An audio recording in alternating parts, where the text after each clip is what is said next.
에베소서 1장 3절부터 14절까지입니다. 우리 한 절씩 교독하도록 하겠습니다.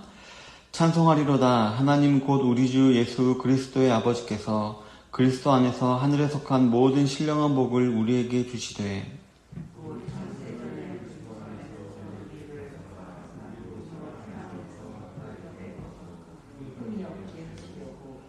그 기쁘신 뜻대로 우리를 예정하사 예수 그리스도로 말미암아 자기의 아들들이 되게 하셨으니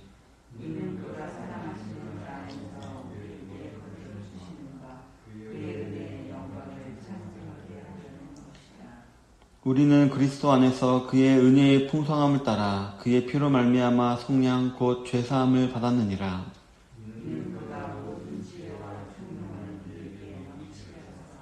그 뜻의 비밀을 우리에게 알게 하신 것이요 그의 기뻐하심을 따라 그리스도 안에서 때가 찬 경륜을 위하여 예정하신 것이니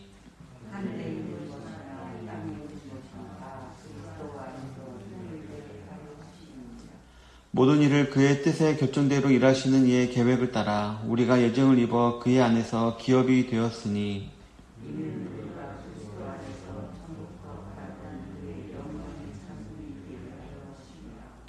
그 안에서 너희도 진리의 말씀 곧 너희의 구원의 복음을 듣고 그 안에서 또한 믿어 약속의 성령으로 인치심을 받았으니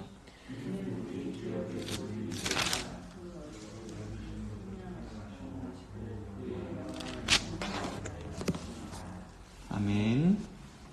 오늘은 본문을 중심으로 해서 고난 속에서도 찬양하게 하는 은혜, 고난 속에서도 찬양하게 하는 은혜라는 제목으로 하나님 말씀을 나누기를 원합니다. 성도 여러분, 이 은혜, 그것도 하나님께서 주시는 은혜는 우리 성도들로 하여금 이 세상의 다른 사람들과 구별하게 만드는 가장 큰 요인입니다. 이 은혜로 인해서 우리 성도들은 세상 사람들과 비슷한 삶을 살아가고 있는 것 같지만 실제로는 천지 차이로 다른 삶을 살아가고 있는 것입니다. 따라서 우리는 이러한 은혜의 영향력 아래 놓일 수 있도록 하나님께 항상 은혜를 구하는 삶을 살아야 할 것입니다. 성도 여러분, 잘 아시다시피 오늘 이 성경을 기록한 바울은 현재 감옥에 있습니다. 그럼에도 그는 지금 찬양을 하고 있음을 우리가 알 수가 있는데요.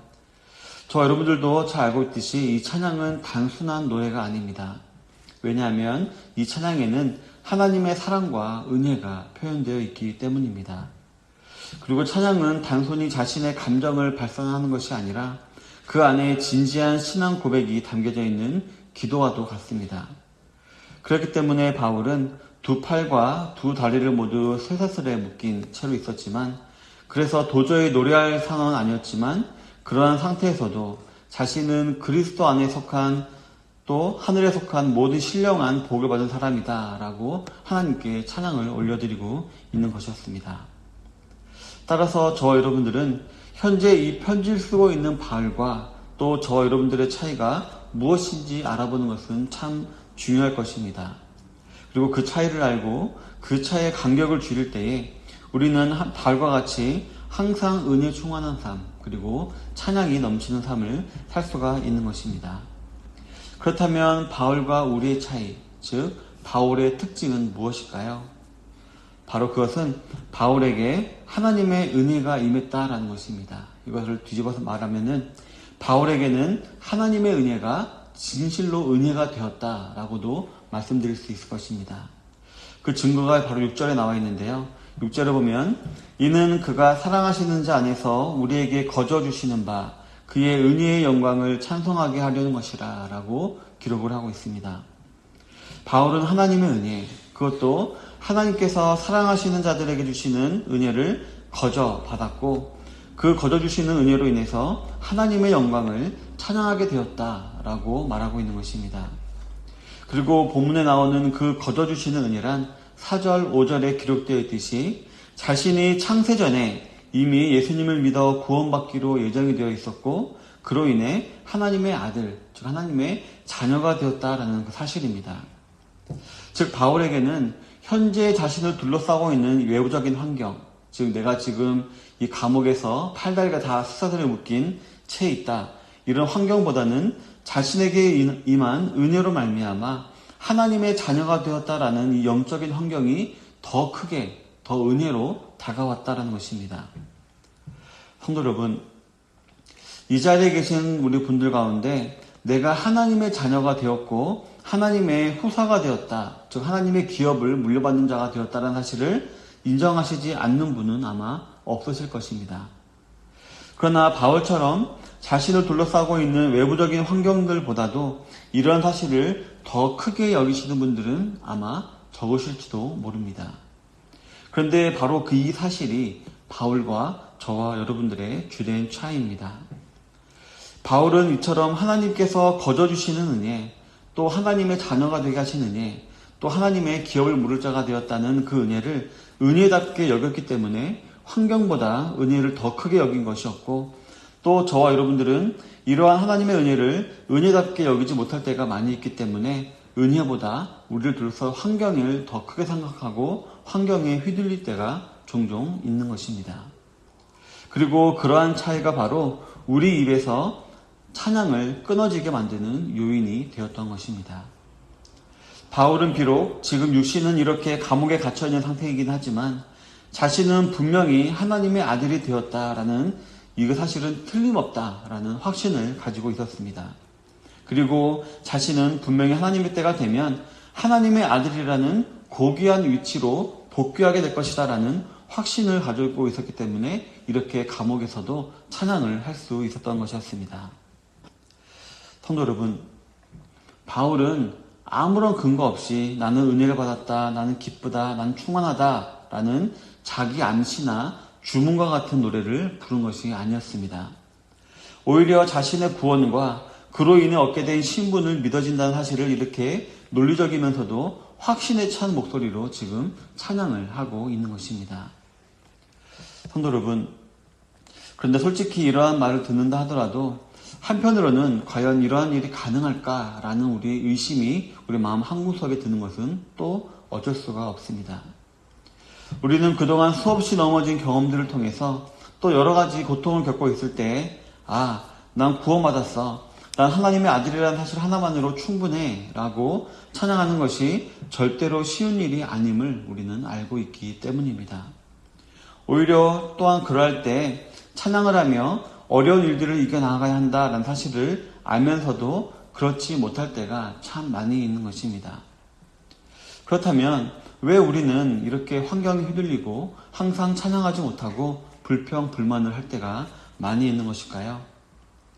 네, 앞에서 말씀드렸듯이 바로 이러한 바울이 깨달았던 하나님의 은혜를 우리가 잊어버릴 때가 참 많이 있고, 또 어떻게 보면 바울이 깨달았던 하나님의 은혜의 그 깊이만큼 우리가 그 은혜를 깨닫지 못했기 때문일 수도 있는 것입니다.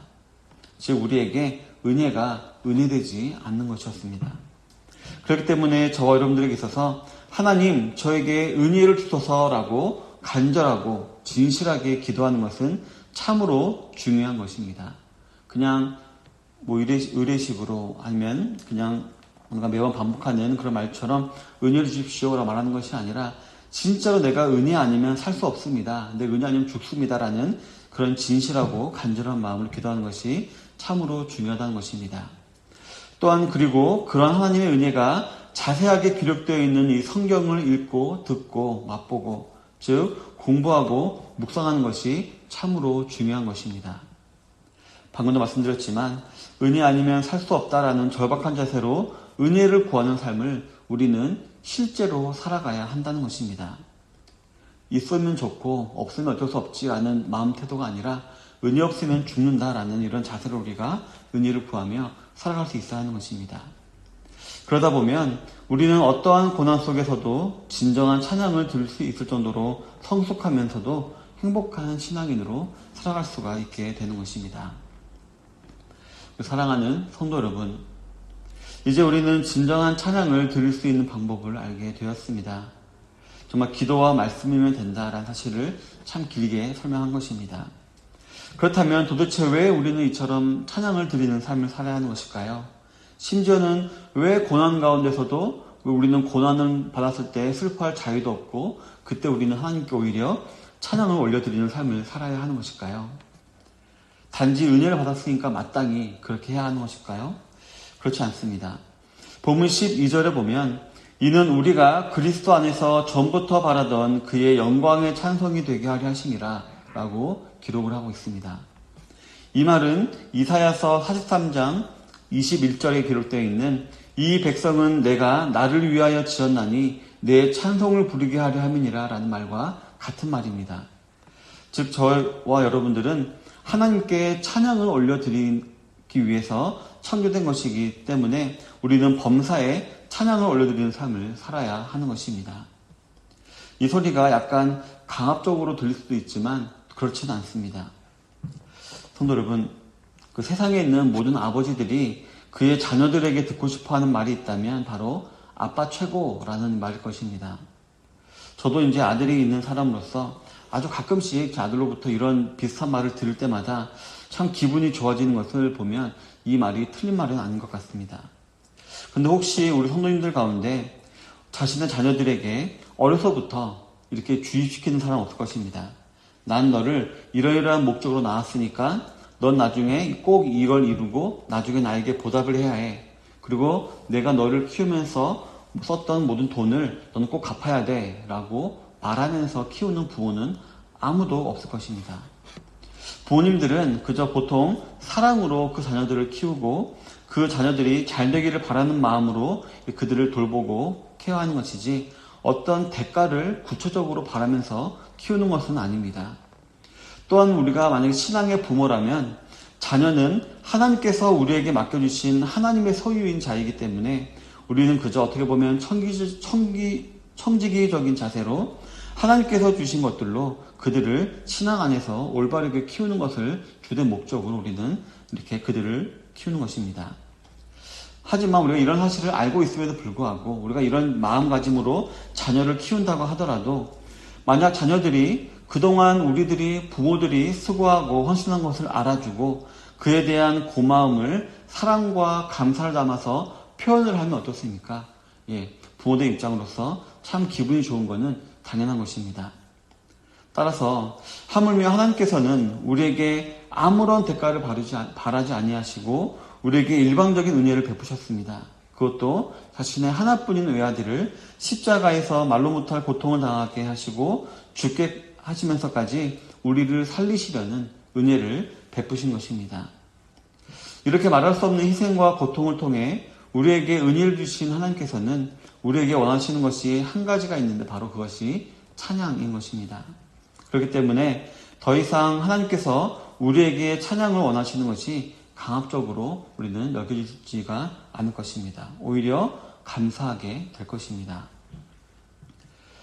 성도 여러분, 이러한 큰 은혜를 바울은 정말 말 그대로 뼈저리게 체험을 하고 경험하게 되었습니다.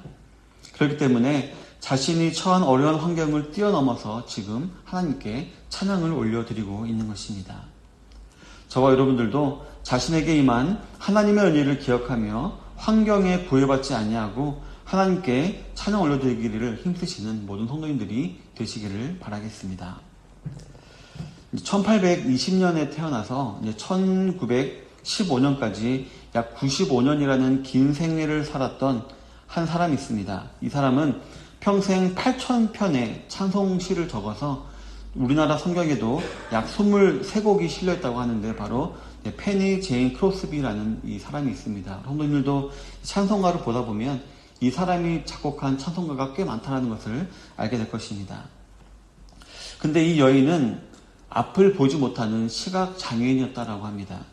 그것도 나면서부터 장님으로 태어난 것이 아니라 태어난 지 6개월 만에 눈에 병이 걸려서 치료를 하러 갔다가 그 의사가 잘못 치료를 해서 눈이 장님이 된 사람이었습니다. 따라서 보통 사람 같으면 자신을 그렇게 만든 의사를 평생 원망하기도 하고 저주를 하는 노래를 지으며 살아갔을지도 모르겠습니다. 그런데 이 사람이 복음을 듣게 되었습니다. 그리고 하나님의 은혜를 체험하게 되었고 결국 이렇게 하나님을 찬양하는 시를 쓰게 된 사람이 되었습니다. 그 중에 특별히 이 페니 크로스비로 하여금 저주의 노래가 아니라 하나님을 향한 찬양의 노래를 부르게 한 이유, 그 이유를 고백한 찬송이 있는데 바로 찬송가 391장 오 놀라운 구세주라는 찬양입니다. 이 찬양에 보면 특히 3절에 측량 못할 은혜로 채우시며 늘 성령에 감아주사 큰 기쁨 중 주님을 찬양토록 내 믿음을 도우시네 라는 가사가 있습니다. 이 가사에 보면 크로스비는 자신이 앞을 못 보게 된 환경보다 하나님이 지금도 자신에게 채워주시고 계신 은혜가 더 크다라는 사실을 알게 되었다라고 지금 고백을 하고 있습니다. 그래서 이 페니 크로스비는 그 은혜를 측량 못할 은혜라고 표현을 한 것이었습니다. 그 은혜가 이 여인으로 하여금 그 어떤 고난과 역경 속에서도 하나님을 찬양하며 살아갈 수 있도록 만든 것이었습니다. 성도 여러분, 저 여러분들도 이러한 우리를 향한 하나님의 은혜를 깊이 체험하고 또 그 은혜를 고백하고 찬양해야 하지 않겠습니까? 그러기 위해서 하나님께 은혜를 구하시는 모든 성도님들이 다 되시기를 바랍니다. 그리고 그 은혜가 구체적으로 기록되어 있는 이 성경을 읽고 듣고 맛보시는, 즉 배우고 묵상하시는 성도님들이 되시기를 바랍니다. 그래야 해서 우리에게 이미 지금도 부어주고 있는 그 놀라운 하나님의 은혜가 은혜될 수 있도록 우리가 해야 할 줄을 믿습니다. 성도 여러분, 오늘 하루도 어떤 일들이 우리에게 닥칠지 모릅니다. 또 우리를 둘러서 환경이 또 어떤 변화가 있고 우리가 어떤 또 고난을 줄지도 모릅니다. 하지만 그 가운데서도 항상 하나님을 찬양하며 그 모든 시험을 멋지게 이겨나가시는 모든 좋은 시작교회 성도님들이 다 되시기를 주님의 이름으로 축원합니다. 아멘.